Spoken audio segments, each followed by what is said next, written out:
So we learn that a theme or a thematic is epochal. It exists in time. And that it is dialectical in a sense that it is constantly in composition with its other. Now, the understanding of the dialectic here is both Hegelian and Marxian. Hegelian because a theme already presupposes its antithesis, but the change is not coming through reflection alone. The thematics and its construction, a theme and its construction is placed in the material world. There is a reference to unveiling and unmasking. That already is a reference to Marxian explanation of ideology. But understanding that we as humans exist in time, we have a sense of present, past, and the future. And that we look at the limit situations given a thematic universe in which we know here is the limits of my thought and action. But we perform limit actions. We perform actions to overcome the limits, right?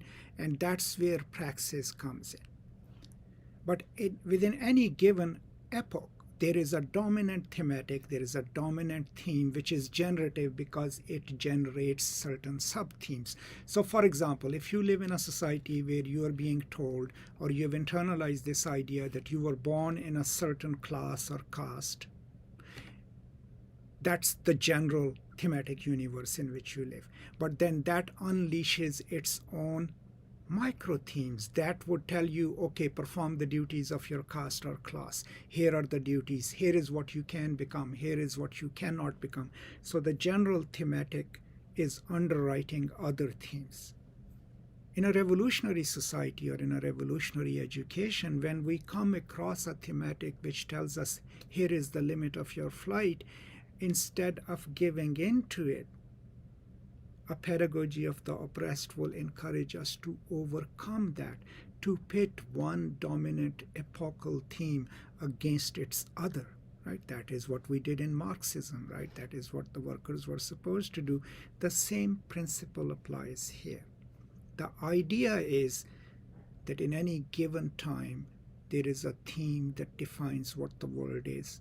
We internalize it, but it has its other. We must find that other through pedagogy, through praxis, and try to overcome the limit situations that a theme has created.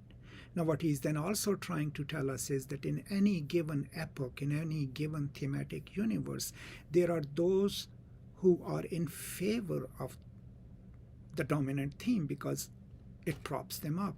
It keeps the world the way they want it. And they will resist any attempt at finding a counter to that given theme.